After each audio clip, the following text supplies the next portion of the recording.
Boa noite, queridos, na paz do Senhor. Eu não esperava estar aqui hoje à noite, mas estou feliz de estar aqui. Passei na cidade semana passada para ver a filha que tinha operado e daqui fomos para Londres para ministrar aí. Na volta já pensávamos em ir direto para o Brasil. E aí aconteceu de ficarmos um pouco mais, para darmos um pouco mais de atenção. Tínhamos viagem marcada para ontem e para estarmos hoje cedinho lá ministrando na igreja, mas as coisas mudam, a gente já aprendeu a não brigar mais com o braço de Deus, não é? Você já aprendeu a não brigar com o braço de Deus? Não é? Às vezes nos cansamos agarrando o braço de Deus para tentar colocá-lo na cabeça de alguém, numa rota diferente, para que ele aprove aquilo que a gente está buscando, e isso só dá canseira, mas não traz resultados. Então, realmente, não a igreja ou a família, claro que quero estar perto das filhas, dos genros, dos netos principalmente, mas assim, não era algo que programamos, e eu avisei a igreja, estou chegando, depois mudou um pouquinho, eu estou chegando, mas chego domingo, depois não chego para domingo. E semana que vem é a festa de aniversário da igreja, eu tenho que estar lá. Então, eles estão agindo, mas é tão bom, irmãos, que a gente às vezes se acha meio insubstituível, assim, não, sem mim as coisas não vão acontecer. E aí, as notícias que eu tenho é que está tudo fluindo, tudo acontecendo, e eu fico feliz de saber. Era uma temporada que eu tinha que estar presente, tanta coisa, a gente decidiu mudar a decoração da igreja, eu falei das mudanças que eu pensei em fazer, eles pegaram as ideias, pastor, está acontecendo, está fluindo, e vão mandando as fotos. Eu me sinto bem em saber que nessa idade, a gente já a gente já pode colher esses frutos de descansar e dizer, não, as coisas vão acontecer, para a glória do Senhor. Estou feliz por estar aqui, estar com minha esposa mais uma vez, nessa cidade, estar com as filhas, os genros, os netos, e estar nessa igreja do meu mano, pastor Cacau, acompanho a igreja, estou sempre vendo o que está acontecendo por aqui, a gente se sente até assim honrado, é tanta celebridade que passa por aqui, irmão, Deus abençoe vocês, não é? Toda semana eu olho e falo, Jesus, o que é isso? Aí, mas você não viu quem vem semana que vem, e agora estou vendo aí o retiro que vai acontecer, pastor Cote, entre outros, né? Falei, Deus abençoe vocês, não perca essa oportunidade de ser abençoado, porque oportunidades nem sempre voltam. Eu estava ali curtindo o louvor, e pensando, irmãos, mês passado, nós criamos lá isso foi sempre uma prática que tivemos, Cacau participou conosco muitas vezes, criamos um café de pastores. E eu descobri que no meu entorno lá tinha umas 50 igrejas, eu não conhecia ninguém. Então, mandei uns recados, ninguém veio para um café de pastores. E aí eu aloprei, fiz uma carta, eu mesmo lá no meu escritório, e saí de endereço em endereço, colocando nas portas das igrejas, e fui atendido pela mãe de um, pelo obreiro de outro e tal, e conseguimos fazer o primeiro café, vieram 7 pastores. E aí gostamos de fazer o café, que bom, a gente está junto, a gente se conheceu e tal. Fizemos o segundo, vieram 15. Falei, glória a Deus, ficou gostoso. E nesse terceiro que aconteceu, aí já queriam fazer de 15 em 15 dias. Falei, não, é bom, é difícil, vamos fazer uma vez por mês. Mas aí marcamos o terceiro. E no terceiro veio um amigo querido, um recente amigo. Ele me levou para pregar na igreja dele, e aí eu o convidei para estar presente. Ele veio no café, brincalhão, bem mais novo que eu e que a maioria dos pastores. E a gente curtiu muito, ele tem um humor muito interessante. A gente curtiu. E semana passada seria o nosso 4º café. E aí estava tudo combinado. Eu falei, eu estou fora, eu vou estar em Londres, e não vou estar presente. Eles disseram, não, então nós vamos adiar para a semana que vem, para que você possa chegar. E eu falei, não precisa, não, mas nós vamos adiar. Começou na sua igreja, vamos adiar. E adiaram. E na semana passada não teve o café dos pastores, mas teve o enterro. Esse meu amigo que foi nos cafés anteriores, que trouxe tanta alegria, teve um mal súbito e foi internado. Me avisaram, ele foi internado. O Edmilson, por acaso Edmilson, foi internado. E, não, mas vai sair dessa, o cara é forte, o cara é novo, o cara é bom.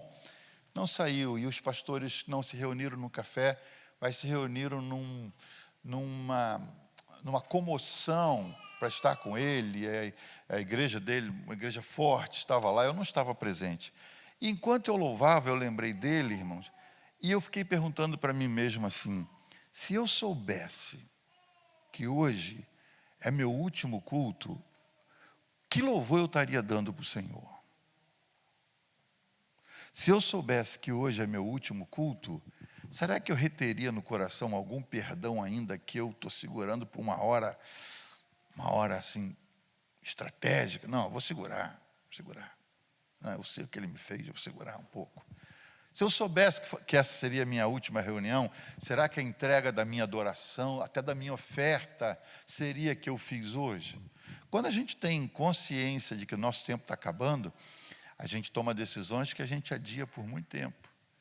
E a gente tem, como a gente não sabe quanto tempo ainda temos nessa terra, pelo menos na hora que a gente vem para a casa de Deus, é bom que a gente tenha essa consciência despertada, não é? Às vezes você está aqui, eu vi o pastor falando no início, vamos tirar um tempinho para nós cumprimentarmos e orarmos uns pelos outros.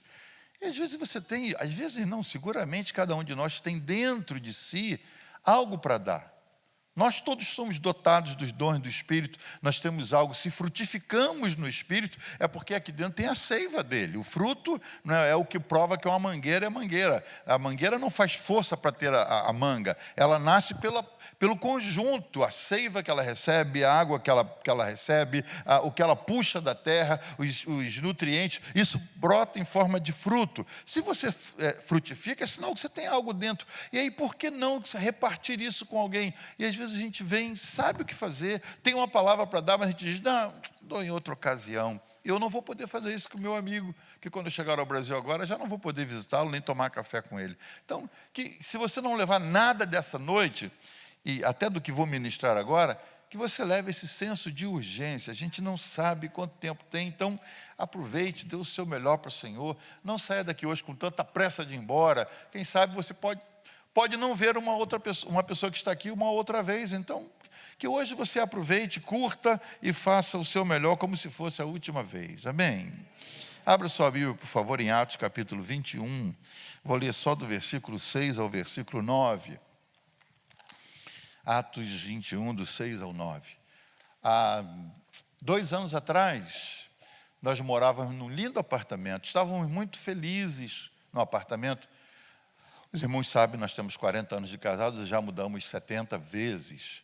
E estávamos na 68ª, morando num lugar agradável. Minha esposa, principalmente, gostava muito de lá. E nós começamos a sentir, vamos mudar. Vamos mudar para onde? Por quê? E aí fomos convidados a fazer uma visita. E nós morávamos num apartamento de 70 metros, o que para nós é interessante, mas sempre moramos em lugares maiores, mas estávamos nos acomodando aos 70 metros.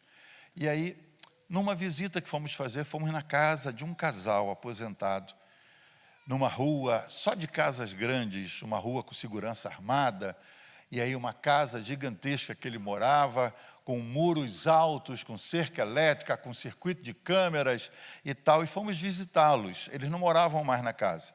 A casa estava toda mobiliada, eles se mudaram para Saquarema, região dos Lagos, e a casa estava lá, ele vinha toda semana para limpar a piscina, para manter a casa e voltar. E aí nós fomos visitá-lo, ele falou, pastor, eu estou vendendo essa casa. Eu falei, amém. E ela está avaliada em tanto, glória a Deus, que bom, querido. Ele falou, e o Senhor me falou que essa casa é para o pastor. Eu falei, querido, a gente fica até tocado, né? A gente fica. Deus me falou que essa casa é para o pastor. Eu falei, querido, primeiro não era um desejo nosso. Casa de 600 metros, né? Quase 10 vezes o apartamento que a gente morava. A casa tinha 4 suítes, tinha uma piscina, tinha uma capela com 50 lugares. Ele construiu uma igreja com 50 lugares, com 2 máquinas de ar-condicionado, com 2 banheiros, com bebedouro. Ele fez uma capela na casa. Por quê? Porque ele tinha se desviado do Evangelho e a esposa começou a trazer irmãs de oração em casa para orar. Então, ele não aguentava mais as irmãs orando dentro de casa. Ele falou, eu vou fazer um lugar para você orar. Então, ele fez uma capela. Mas aí a capela ficou quente, ele botou ar-condicionado. Aí as pessoas vinham dentro de casa tomar água, ele botou o bebedouro lá fora. As pessoas vinham usar o banheiro, ele fez 2 banheiros lá na igreja. Então ele fez uma igreja no quintal, e de frente para a piscina, e ninguém morava na casa. Ele falou, essa casa é para o pastor. Aí eu falei, não, querido, assim, com todo respeito, mas não é para nós não, e tal. E um terraço para 150 pessoas. Falei, a casa é linda, então, mas assim, não tem nada a ver com a gente. É uma tristeza você dar uma notícia de que a expectativa da pessoa não corresponde. Eu falei, mas não é para nós. Aí nós saímos. Quando a gente está saindo e voltando para nosso apartamentinho, feliz da vida, nossos 70 e poucos metros, aí a Ângela falou, o que você falou? O que você achou, amor? Eu falei, é uma loucura, né? O cara achar que essa casa é para nós e tal. Ela falou, também achei uma loucura, mas achei que é. Eu falei, você achou que é uma loucura? Não, achei que é para nós. Eu falei, não, é uma loucura ou é para nós? Não, é uma loucura, mas é para nós. Eu falei, não, mas não é. É muito mais alto do que o valor que a gente paga. É, mas eu assim, sabe o que eu senti? Paz. E nós tínhamos combinado que as nossas mudanças sempre seriam se nós tivéssemos paz, os dois. E várias vezes, né, nós fomos ver lugares que eu gostava e ela não. Aí orávamos, ela não sentia paz, nós não mudávamos. E outras vezes eu sentia paz e queria muito, ela não sentia, a gente adiou. E ela falou assim, eu senti paz. Falei, mesmo sendo mais caro, mesmo sendo tão grande. Falei, aqui vai ter que ter faxina toda semana. Quem sabe mais de um dia. É verdade. E mudamos para casa. Fui combinar com ele, eu falei, irmão, o que eu posso? Glória a Deus, é isso mesmo que eu estava pensando. Amém. Entramos, alugamos a casa com a proposta de venda. Nada a ver conosco, nada a ver conosco. Você já passou por isso? Às vezes você, por ser muito mais sábio que eu, você evitou esse tipo de experiência, né?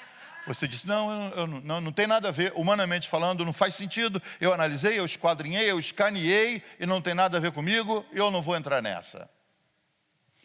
Eu entrei sem entender por quê.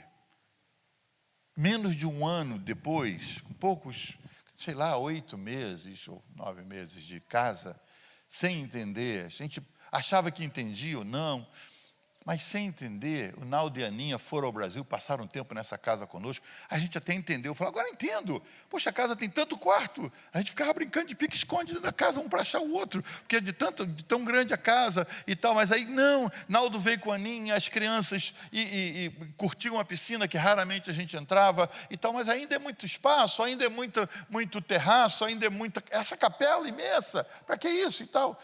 E de repente, as coisas mudam, e a casa, eu estava vendo a foto hoje, a casa aconteceu um culto, e vieram algumas pessoas para orarmos, e de repente a capela encheu, de repente a capela não tinha mais espaço, e nós subimos para o terraço para fazer o culto, e a casa serviu para começarmos mais uma igreja. Quando eu entrei na casa, eu não precisava da casa para começar uma igreja. Mas depois que eu entrei, o propósito de Deus se revelou, como ele dizendo, viu como você ia precisar? Viu como você ia precisar? E essa casa foi o embrião para que uma igreja começasse. A igreja que está fazendo 1 ano agora, nesse mês, semana que vem, e nós começamos lá. Por que eu estou dizendo isso, irmãos? Porque a palavra que Deus colocou no meu coração, e se eu posso propor uma parábola hoje, Jesus ensinava por parábolas, o profeta Natan, quando Davi estava mergulhado no pecado, cego, anestesiado, a consciência tinha virado osso, ele já não conseguia perceber o pecado de tão embrulhado nele, e a Bíblia fala que Natan, um homem muito sábio, um conselheiro, pediu uma audiência e chega para Davi e fala, eu queria te contar uma história, e conta uma história. Então Davi se desarmou para ouvir, porque era uma história. E era uma história que envolvia ovelhas. E como Davi começou a vida sendo pastor de ovelhas, ele se desarmou para ouvir histórias. Ele gostava de histórias. Ele era um aventureiro. E alguém vem contar de uma pessoa do reino que tem uma ovelhinha só, e do lado tem uma casa que tem um montão de animais. O cara é rico, mas veio um visitante, e o homem, na hora de matar, preparar um animal para o visitante, ele mata a ovelha do vizinho, que só tinha umazinha e tal. E essa história vai inflamando o coração de Davi, e Davi solta as sentenças. Eu quero o nome da pessoa. Isso não pode acontecer. Como é que alguém tira, que tendo tantos animais, mata o animal do vizinho para fazer? E Natan, então, depois que vê que ele já está envolvido na história, na parábola que ele está contando, ele diz, você é o cara. E Davi cai em si, e ali começa um processo de rendição, de quebrantamento. Nasce o Salmo 51, ele confessa, ele abandona o trono, ele se quebranta diante de Deus e diante do povo, e a história de Davi muda completamente. Essa noite eu queria propor uma história para você, uma história que não está aqui os textos, mas eu, na minha mente, à medida que eu li, eu dizia, o que é isso aqui? Como aconteceu isso? Deixa eu ler para você Atos capítulo 21, versículo 6 diz: depois de nos despedirmos, embarcamos e eles voltaram para casa. É Lucas escrevendo sobre a trajetória de Paulo, depois de passar por sair da Grécia, Éfeso, Troade, ele vem baixando e ele agora está indo em direção a Jerusalém. Deus usa pessoas, os irmãos choram, dizendo para ele por onde ele passa: não vá, você vai ser preso e vai ser morto, mas ele segue na jornada dele, e aqui ele está passando num ponto da estrada. Depois de nos despedirmos, embarcamos e eles voltaram para casa, os irmãos que choraram com ele. Demos prosseguimento à nossa viagem partindo de Tiro e aportamos em Ptolemaida, onde saudamos os irmãos e passamos um dia com eles. Ele está no navio. Partindo no dia seguinte, chegamos a Cesareia e ficamos na casa de Filipe. Que Filipe é esse? O evangelista. Que evangelista? Para você entender agora, um dos 7, caiu sua ficha.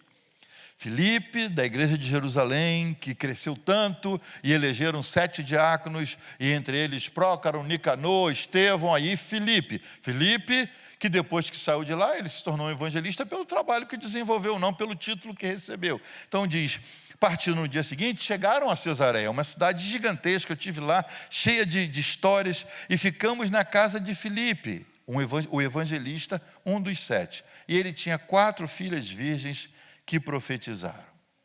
Deixa eu te colocar nessa história, preciso que você viaje comigo. 20 anos se passaram desde que Filipe foi ordenado ao diaconato. Agora ele está morando em Cesareia, e quem é que chega na casa dele? Quem chega lá é Paulo, grande apóstolo Paulo, com uma caravana de irmãos que está vindo numa viagem, indo a Jerusalém, e ele passa por lá. Eu fiquei imaginando na hora que li, irmãos, e voltei a ler, li mais uma vez, eu fiquei pensando, que diálogo, que conversas aconteceram nessa casa, quando chega uma caravana. Quem que está coordenando a caravana? O grande apóstolo Paulo, com alguns amigos, Lucas, o médico amado, que escreveu, e outros que estavam acompanhando. Eles chegam lá, e provavelmente Paulo não sabia a história do dono da casa. Pararam na cidade, vão ficar onde? Vão ficar, não, tem um irmão aqui, um querido, ele tem 4 filhas, que ainda não se casaram, e vamos ficar lá, um homem de Deus, vamos ficar. Eu que já fiquei em tantas casas, imagino como foi isso. E aí Paulo chega cansado da viagem, o navio parou por ali, eles descem, e aí chegam na casa, e Paulo não sabia, mas eu acredito que Filipe tem que se apresentar, porque alguém falou, esse é o nosso irmão Filipe, essas são as filhas dele. Naturalmente agora ele estava casado, tinha filhas, pelo texto as filhas ainda eram novas, né? Mas esse é irmão Filipe, e eu acredito que Filipe deve ter dito alguma coisa assim, pastor Paulo, eu conheço bem o senhor, eu vivi em Jerusalém há 20 anos atrás, e tudo corria bem com a igreja. O senhor sabia que a igreja explodiu, a igreja bombou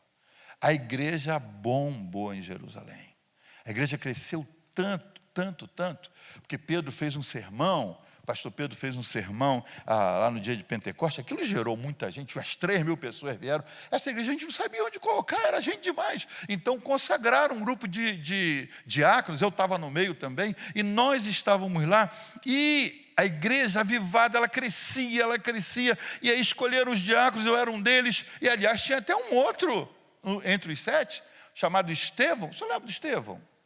Eu imagino Paulo, Estevão, sim, foi o Senhor que autorizou a morte dele. As roupas dele foram colocadas nos pés do Senhor.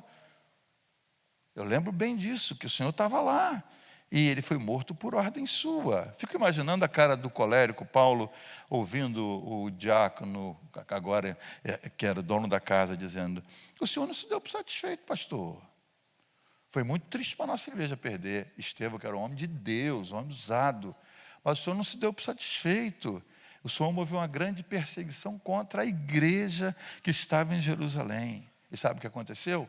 Todo mundo foi disperso, porque o Senhor levava mulheres e crianças presas na sua ira. O senhor estava endemoniado naquela época.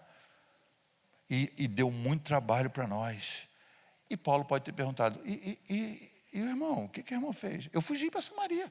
Porque o senhor encapetado daquele jeito, matando gente, tudo. Eu falei, não, eu tenho que ir para um lugar onde esse homem não me acha. Então eu fui para Samaria, onde os judeus não vão. Eu sabia que Samaria ninguém ia, mas eu fui para lá. Eu sabia que o senhor não iria atrás de mim, que Samaria não tinha crente, Samaria não tinha ninguém do caminho, como o senhor chamava. Então eu fui para lá. E aí, o senhor foi para lá e fez o quê?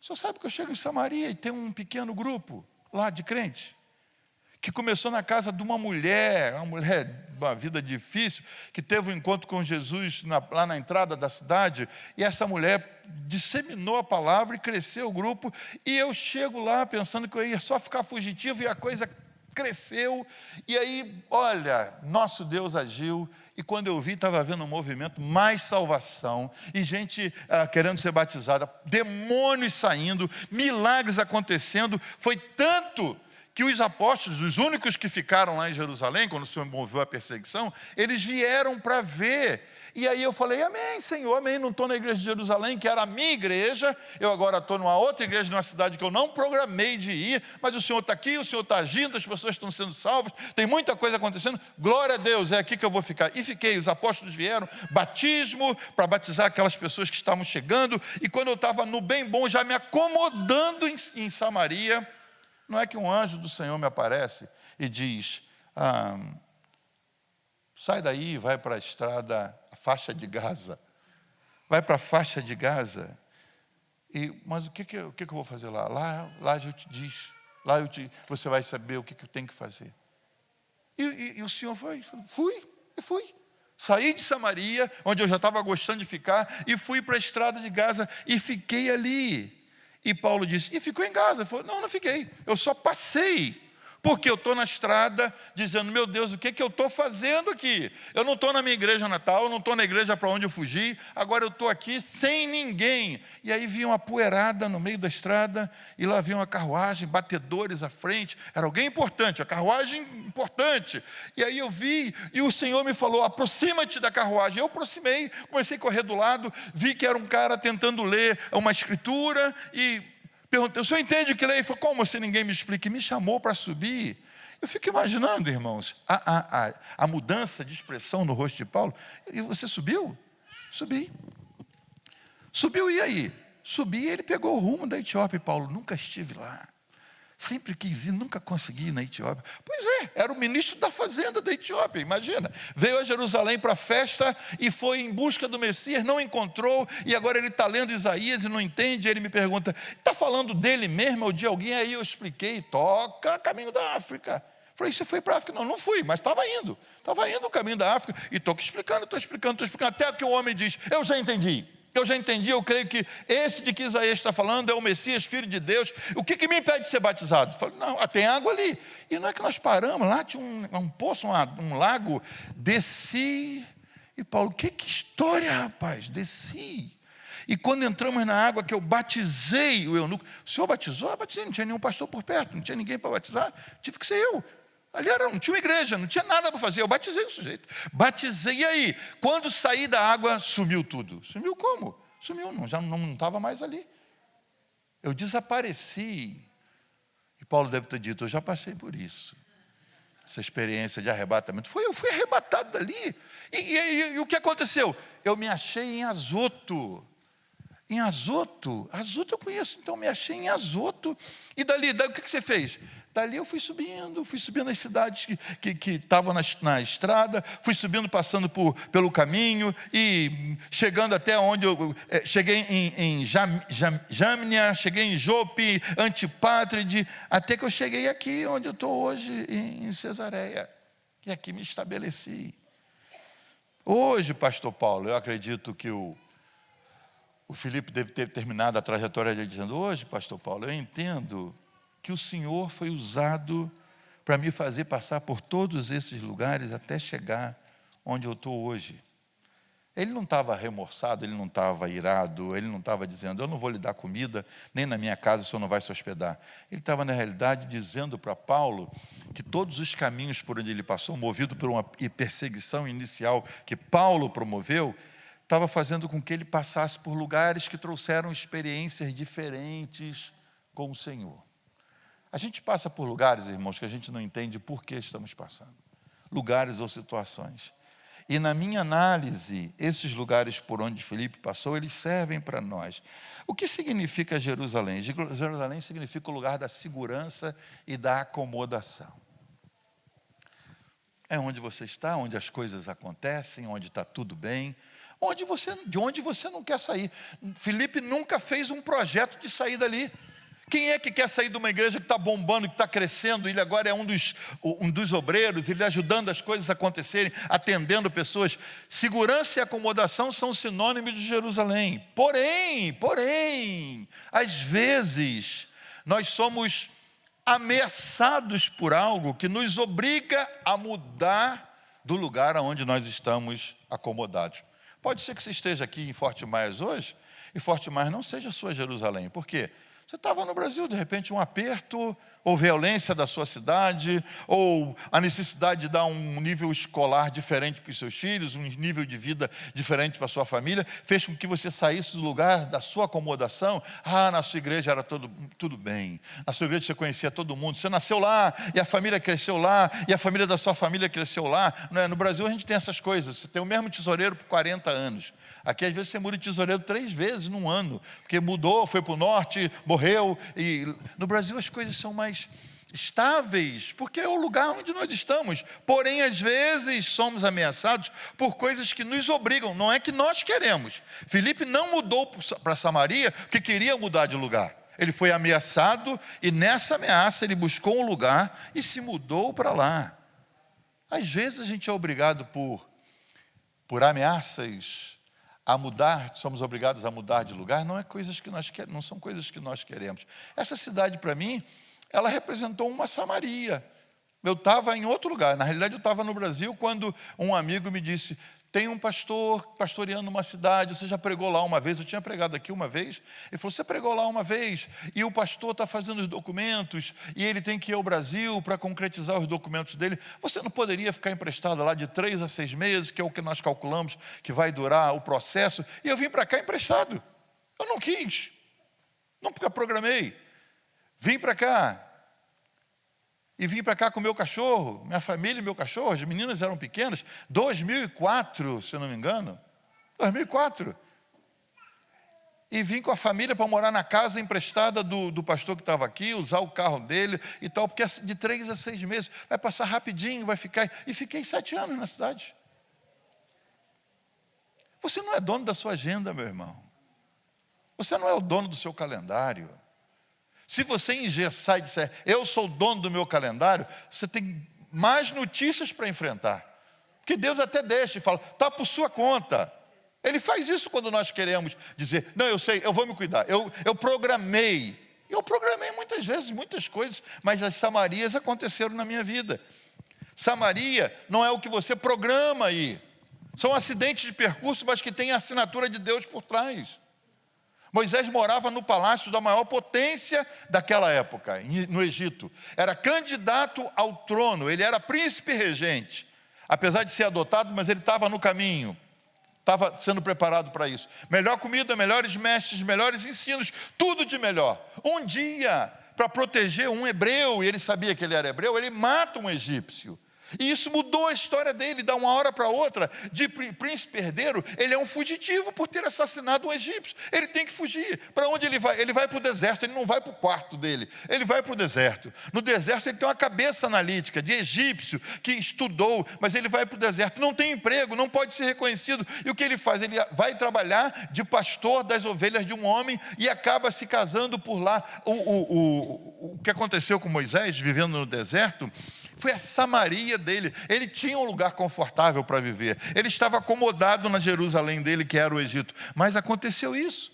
A Bíblia diz que Isaac, por causa da fome, foi viver em Gerar, uma região que estava próspera. Ele não foi porque quis. Ele foi por causa da necessidade que veio sobre ele. Então, às vezes, nós estamos acomodados, nós estamos seguros, mas nós achamos que nunca vamos sair do lugar onde estamos, até que alguma coisa vem e nos ameaça e nós somos obrigados a sair. E é possível prosperar no lugar que você está refugiado.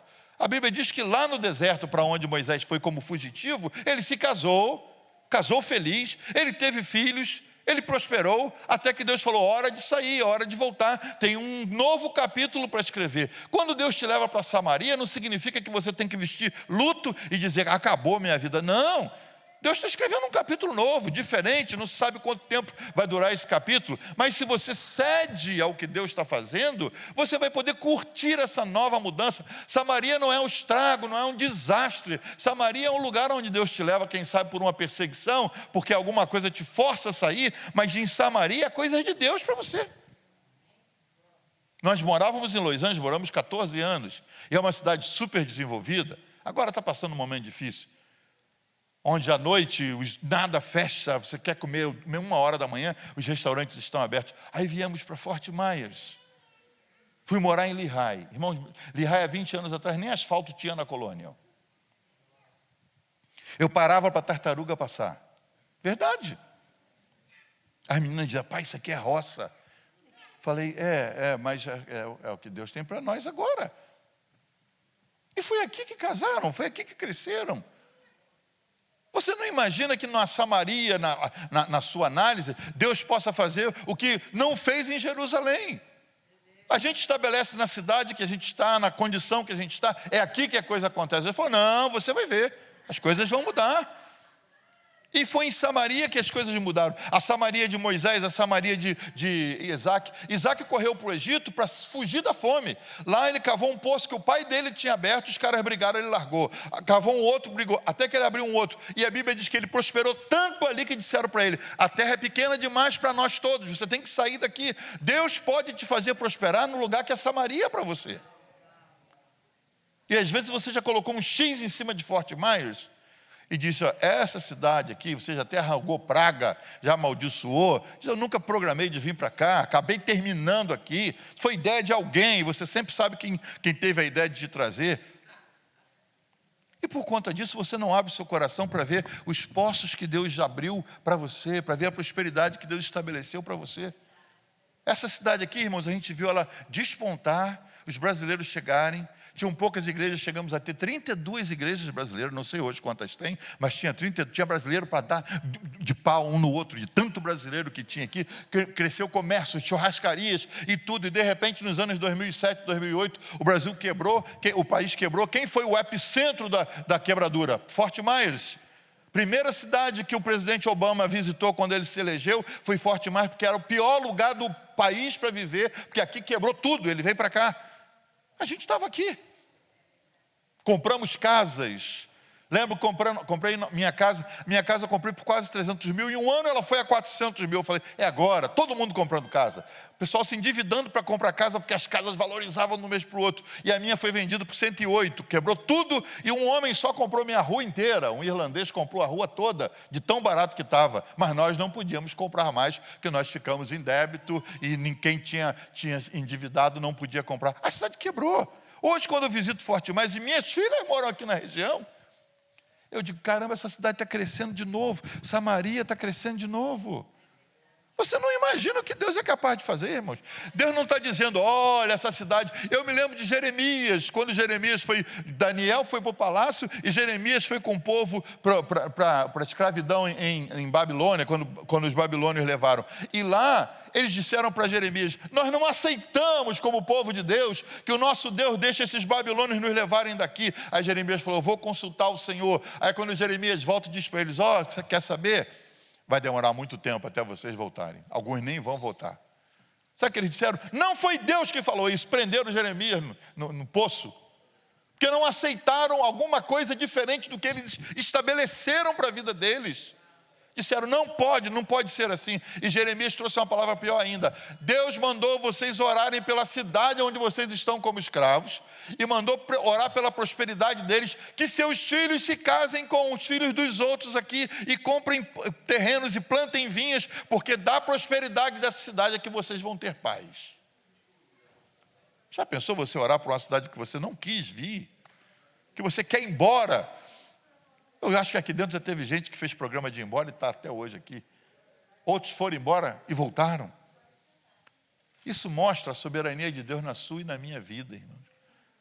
Samaria, ela tem nomes diferentes, mas é possível prosperar e ser abençoado em Samaria. Filipe viu o avivamento em Samaria. Isaac viu os poços e a super colheita acontecendo. Porém, outras vezes, nós temos que mudar porque Deus tem uma missão urgente para nós. Quando o Filipe começou a gostar de Samaria pelo poder de Deus e a manifestação do Espírito, o Senhor diz para esse mesmo Filipe: Filipe, hora de mudar. Mudar para onde? Hora de mudar. Mudar para a estrada deserta de Gaza. Por quê? Porque eu preciso de você lá. Não faz sentido, irmão. Deus não explica as coisas que Ele diz para nós. Se Ele explica para você, depois me conta como é que comigo não é assim. Deus sabe, diz de onde eu tenho que ir. Eu não consigo essa previsibilidade que vocês têm, que às vezes você tem. Não, eu sei, gente que faz a programação do ano inteiro, meu sonho é ter 1 ano da minha vida com a programação toda feita numa agenda. Eu fico curioso de ver pessoas que já têm 10 anos da vida. Faça sonhos, programe, faça planos. Agora, você engessar considerando que vai ser daquele jeito, aí fica difícil de você dizer que você é servo de Deus. Porque a Bíblia e a história ensina que a única vontade que o servo tem é de fazer a vontade do seu Senhor. Ele não tem vontade própria, ele abre mão para a vontade do seu Senhor. Filipe foi advertido para sair de Samaria e ir para a estrada deserta. Por quê? Porque Deus tinha uma missão para ele, uma missão urgente. E nessas missões, algumas vezes, nós somos levados por outros a caminhos e locais que nós não escolhemos. Imagina Filipe na estrada deserta, olhando. Não é, irmãos, as freeways que nós temos hoje, as highways que nós temos, com sistemas, com telefones, não. Uma estrada vazia, medo de bandido, de ladrão, ele olhando para um lado e para o outro. O que eu estou fazendo aqui? Você já passou essa situação assim? Que você está na situação que você diz: Senhor, o que eu estou fazendo aqui? Era Filipe dizendo: mas eu obedeci, Senhor, eu obedeci. Quando você está em obediência, você está respaldado. Senhor, o que eu estou fazendo aqui? Lá vem a caravana, lá vem a carruagem. E aí ele entendeu, Deus tinha uma missão para ele. E nessas missões urgentes, Deus nos leva a ir a lugares onde nós não programamos. Como Deus fez com Moisés. Moisés já estava confortável, porque agora o Egito, o deserto já era a sua nova casa. 40 anos morando ali, já tinha mulher, já tinha filhos, já tinha sogro, já tinha uma profissão, estava trabalhando de pastor, já estava até se acostumando. Aí o Senhor diz para ele: Moisés, hora de se mudar. Para onde? Você vai voltar para o Egito. Você vai encarar seu irmão postiço, que agora é o faraó, e você vai pegar meu povo e levar de lá para lá. Não, agora está ficando bom aqui. E para um melancólico, irmãos, uma mudança é algo mortal. O Senhor me traz para cá, eu me acomodo, eu faço família. Agora o Senhor diz para eu ir para um outro lugar, onde eu sou procurado de morte. Não, pode ir, está tranquilo, é hora de mudança. Missões urgentes que Deus tem para nós. Eu oro para que Deus dê uma missão urgente para cada um aqui. Glória a Deus, sai um glória a Deus aí, você consegue? Quando o Senhor falou para Jonas: eu tenho uma missão urgente para você. Jonas não negou, ele disse: eis-me aqui, Senhor.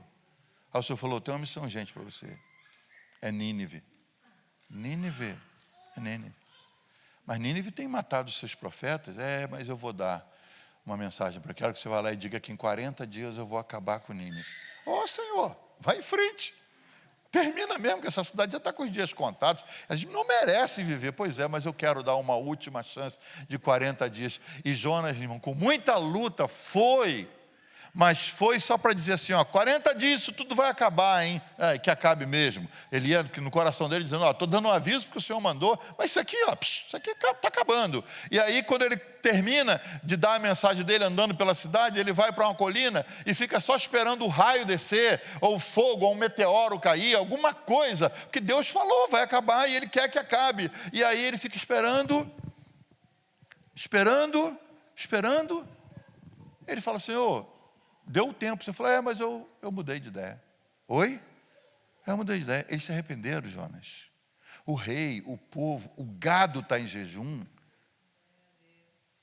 E Jonas não aceita, irmãos, porque o povo se arrependeu e ele não aceitava que Deus mudasse. Como vou ficar eu como profeta agora, a minha palavra? Eu disse que o Senhor ia acabar e o Senhor não vai acabar. Não, eu cuido disso, Deus cuida disso.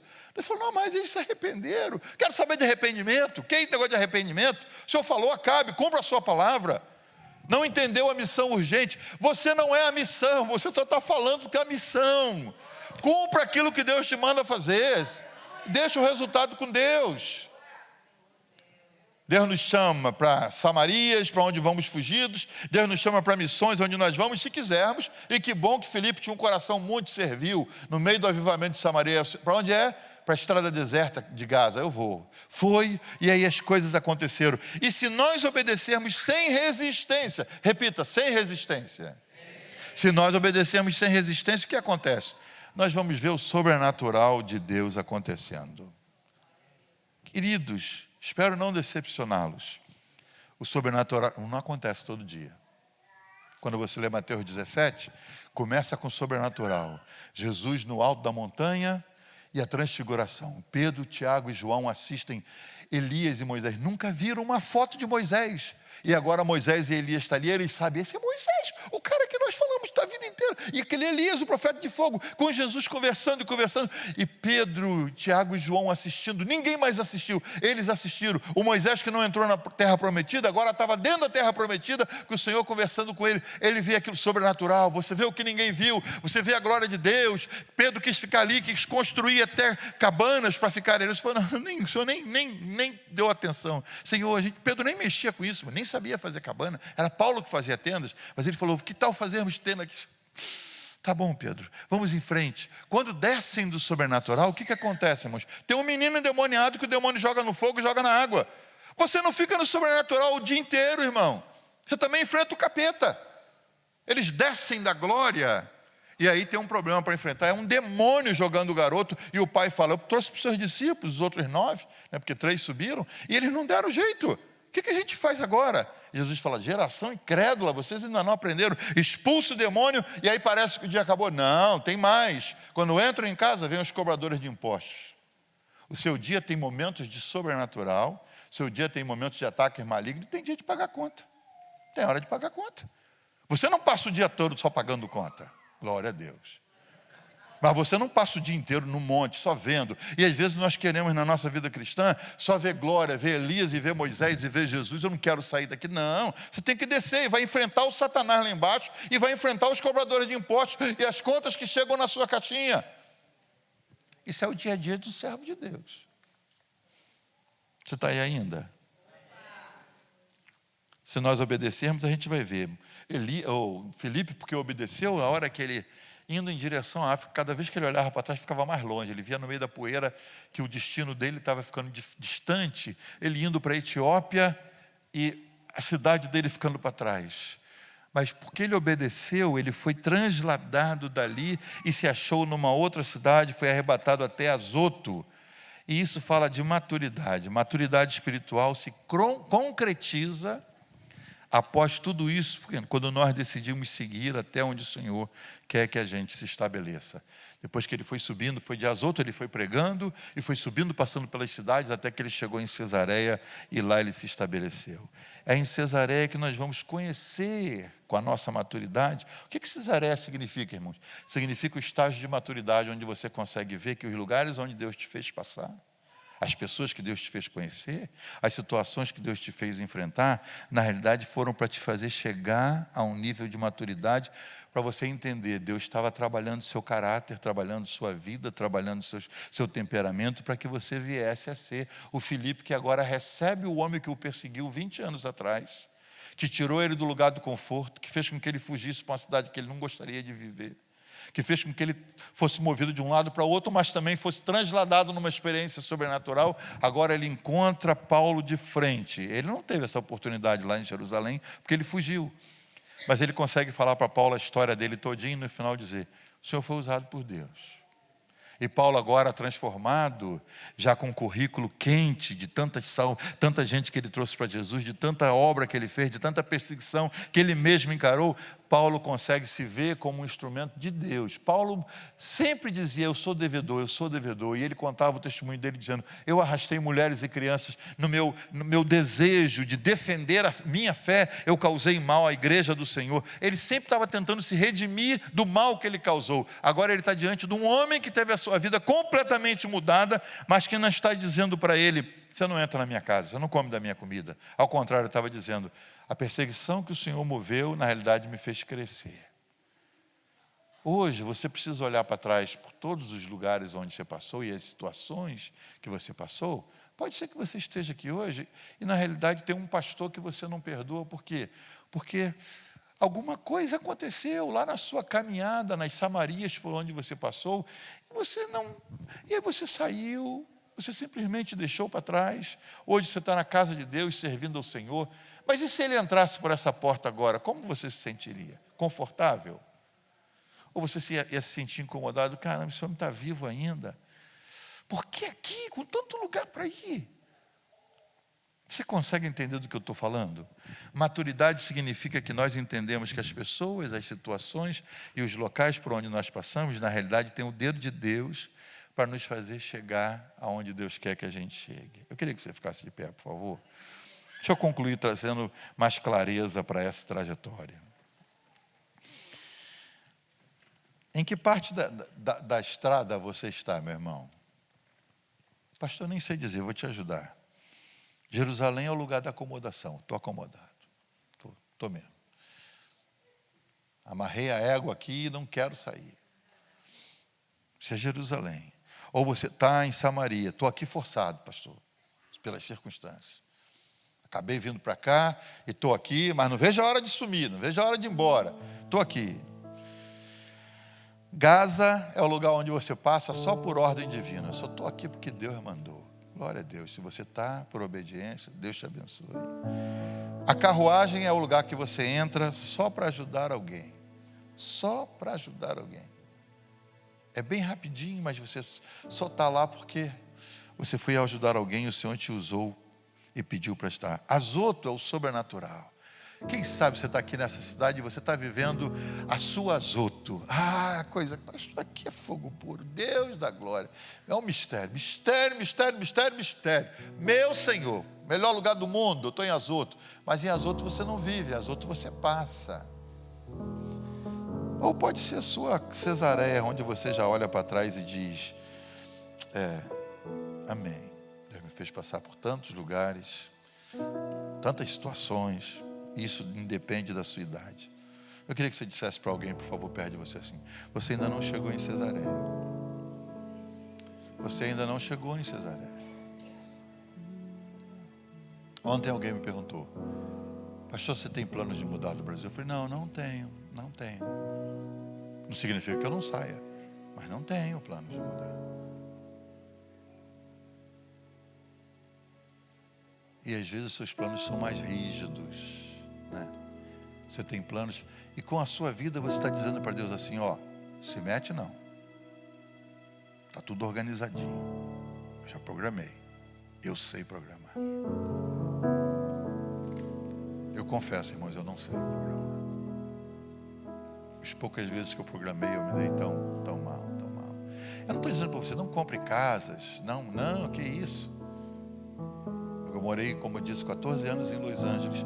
E eu aluguei casa porque eu achava que Jesus estava voltando. E aí ninguém da igreja comprava casa. Um dia veio um visitante na cidade e falou assim, pastor, por que os irmãos da sua igreja não compram casa? Eu falei, não sei. Eu falei, eu sei, porque o pastor não compra. Ele falou, as pessoas vão fazer igual você faz. Elas não compram casas. Eu falei, Aí comprei uma casa. Um montão de gente comprou casa, é verdade. E eu morei nessa casa 2 anos. Foi um dos longos períodos que eu morei numa casa, né, amor? 2 anos. E de lá nós saímos. Mas foi tão bom que foi a primeira vez que eu saí numa casa e levei um dinheiro.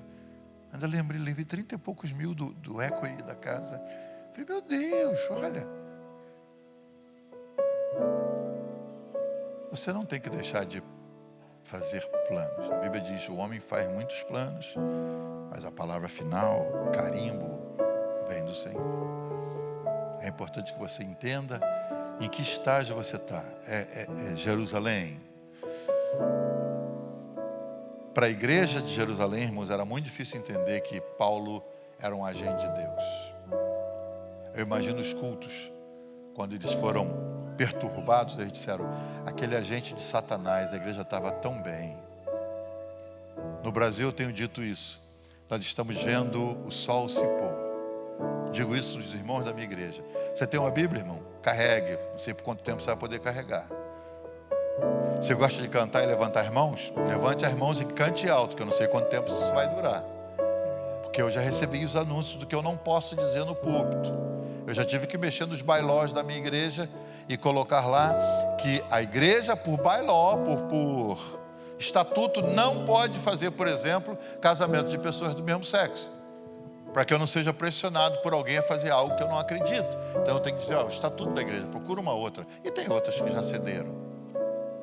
A gente está vendo o sol se pôr, e aquela liberdade que a gente tinha, marcha para Jesus, ir para a rua, faz o barulho que quer, as coisas estão mudando. Eu não sei na sua vida quanto tempo você vai ter. Mas que você entenda, se Deus é soberano, até a perseguição que move contra você é de Deus. Deus sabe o que fazer. Jerusalém significa essa acomodação. Samaria é o lugar da fuga. A estrada deserta significa as missões que Deus nos dá. A carruagem significa ajudar alguém por um tempinho. Às vezes você está aqui só para ajudar alguém.